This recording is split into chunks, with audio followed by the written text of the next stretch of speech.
you know, 'cause, people had started circulating my music. DLS used to play one of my songs live from the Shadow nightclub in New York Okay. City, and it was doing it every Saturday night with Eddie Love and my boy Kev Sugar Daddy, and a lot of people started getting to know E. Chris more because I doubled for Wesley Snipes, because I was interviewed on BET with Free and AJ and so forth. Okay. And by me signing to RFC Fresh Entertainment, which was recently, I was from 2017 to 18. So many amazing things had happened for me. Me and Christopher Williams sat down and had so many deep conversations. And the song, it did okay. The song I had, All My Love, but I remember something my mother used to always tell me, because my mother used to sing and travel with the Manhattans before I even existed. Okay. And she used to always tell me, if no one can do more for you than what you can do for yourself, it's a waste of time. So I started seeing how things were going, and I said, you know what? It's time to move on to something else, and I spent a year with the label, and after I left, God blessed me with the opportunity to open up for Force MDs. Wow. I opened up for Carl Thomas. I opened up for High Five. I opened up for Jeff Red. I opened up for Ashanti, and this was all after I got off the label. Yeah. So by me opening for these various artists, and I had also just recently opened up for Jill Scott over the summer in Brooklyn, and had some opportunity and blessings of running to Spike Lee, and had the opportunity of chatting with him for a little bit as well, and it opened so many other doors for me by doing what I did with the song that I had just created on my own independently off the label. I wrote this song in July, the beginning of July of 2019. By the 14th, it was done. I pushed it out, and it was on a international radio station, top 50 charts, and it started at 42, and that was in July. By the time it got to October, I was number 1 on the charts. Wow. And that was my song, Let Me Show You. So God has been blessing me with so many miraculous things, and the New Year's was beautiful. Me and LL Cool J was together in my church, because we go to the same church.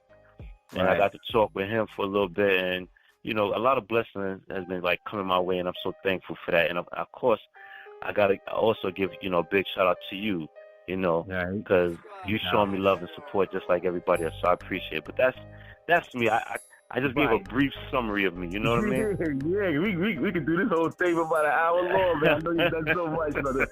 I really do appreciate you giving us some of that information out there, because you have a strong body of work, man, and that's what it takes, because we have on an independent level, even though you were signed, even though you were signed and then you went on an independent level, you still use that, it's your moniker of the R&B hustler. You know what I mean? That is part of your moniker of you hustling out there, and then things are coming your way in a system that's working for you, man. And now you got these couple of tracks out that you're working with, man. Let Me Show You, and Step Your Game Up, and Me and You, which is also killing them out there as well, man. So let us know a little bit about these tracks, these singles. Well, it's so funny. Over the summer, I had just finished doing a music conference, opening up for Jeff Red. And the song that I presented out to them was Me and You and Step Your Game Up. I was offered a distribution deal through Universal, but I had to decline because it was a 360 deal. Yeah. And one of the biggest things that I always tell a lot of artists, when you got it's 99.9% business, the other 1% is wah-wah.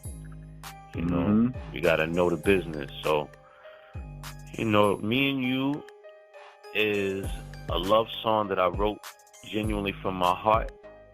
And I said to myself, there will be a time where God would answer my prayer and place me, in the right path and position to where I do say I do.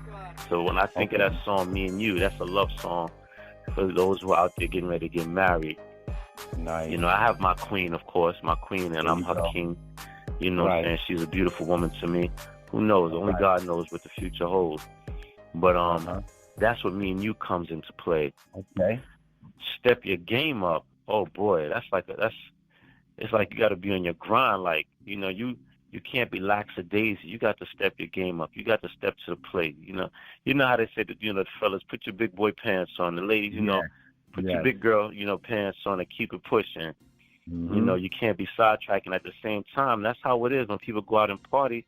You don't want to be standing on the wall, leaning on the bar, standing in one position. You want to get out there and have a good time and socialize, Right. Step your game up. Step up to the plate. Don't be afraid. Let your hair down. Get loose. Exactly. You know what I'm saying? So that's the whole theory of step your game up. Okay. Step your game up. My boy, CJ from Philadelphia, he wrote the song. And my producer, Rip, he's the one who produced it. And they said to me, because most of my camp is in Philadelphia, and they said to me, yo, we got something we want you to listen to. And, I'm a very critical person, so I got hold to it. And I went to people that don't even know me. Because I go to someone that knows me, it may be a yay, and it could really be a nay, or it could be a nay, but it's really a yay. So I went to people that don't know me and got their opinion, and this was before it was even really recorded or anything, and on a scale of 1 to 10, it was getting like 7s. So I was like, okay. I went out to Philly, did the recording, got it mixed, mastered, and pushed, and it hit big. It was doing very well.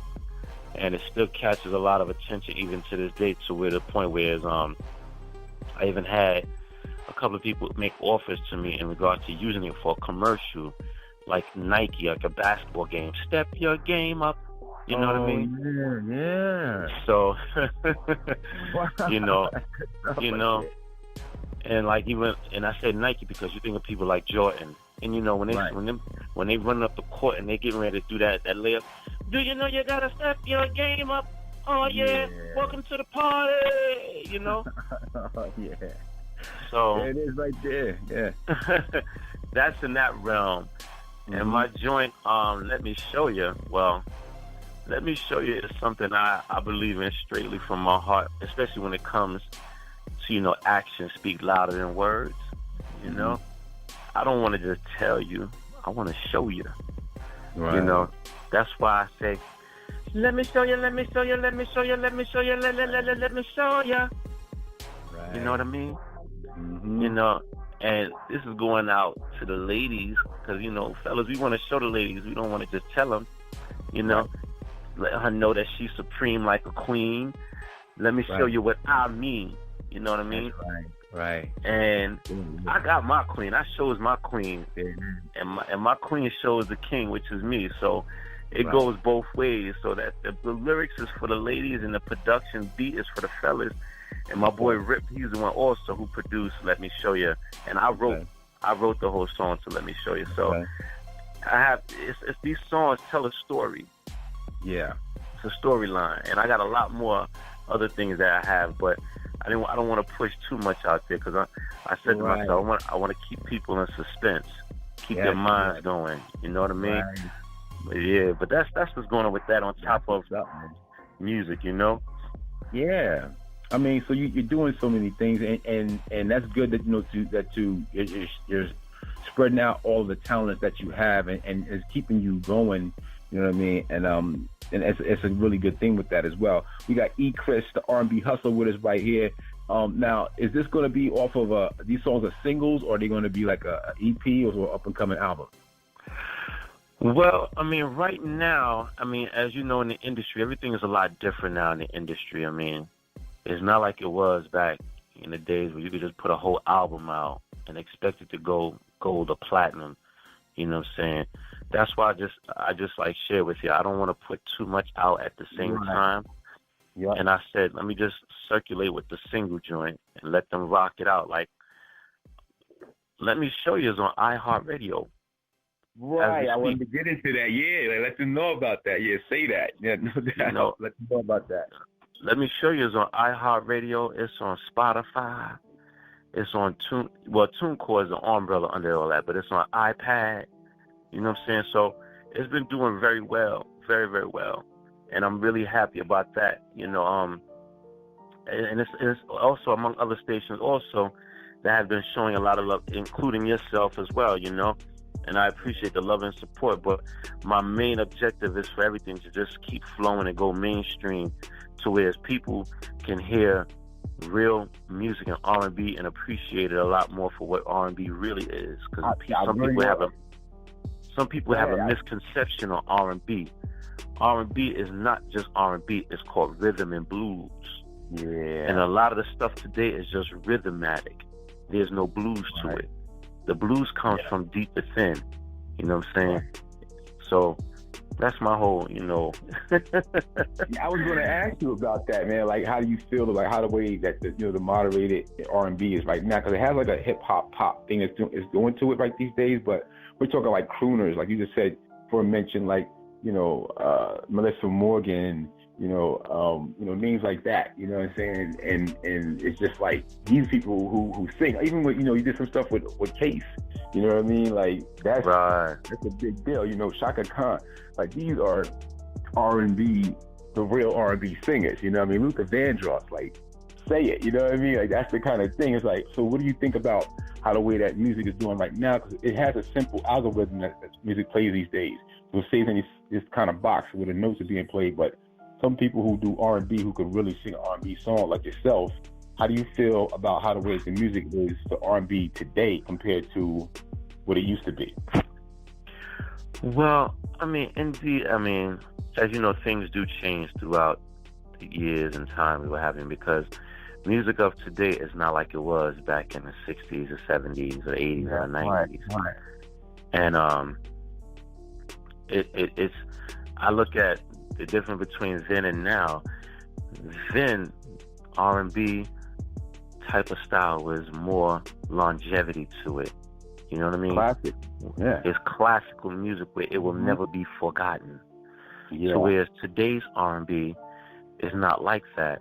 And you do have artists, such as myself. You got Fantasia, you got Jennifer Hudson, Anthony Hamilton, throw him up in Anthony Hamilton. You have artists like that's not really being accepted the way it should be. And if it is being taken in, is not to the extreme the way it used to be, as far as R&B is concerned. Right. You don't hear too much about it. You got to go to a certain station and see if they're gonna pluck it out at you. I was gonna say that too. Like you working on WBLS. WBLS used to be one of those stations. Like when I want to hear some R&B compared to listening to Hot 97, because I play a lot of hip hop, I wanted to listen to WBLS. So that was that whole thing with that. Is that you still feel that's the case now when you turn to that station? Yes. I still have a lot of associates that are still. I'm very good friends with Dr. Bob Lee.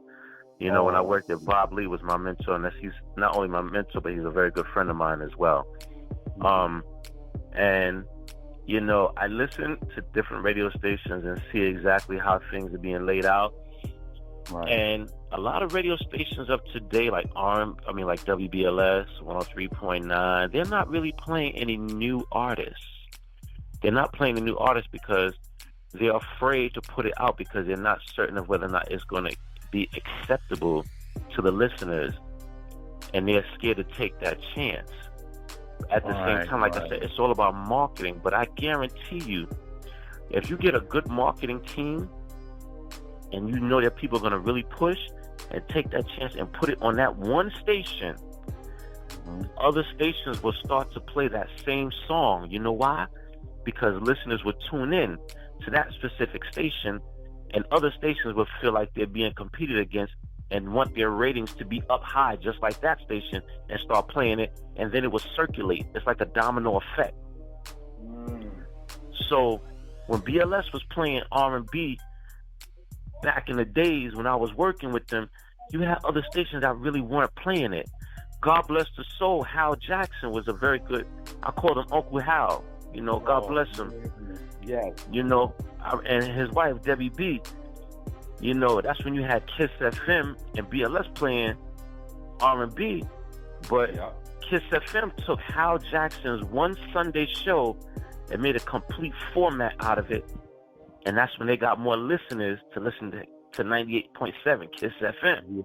Yeah. So it's like you just got to have the right people and the right push in order for people to really get the grip of the real R&B and the real music that's really out there. Right. People like yourself who haven't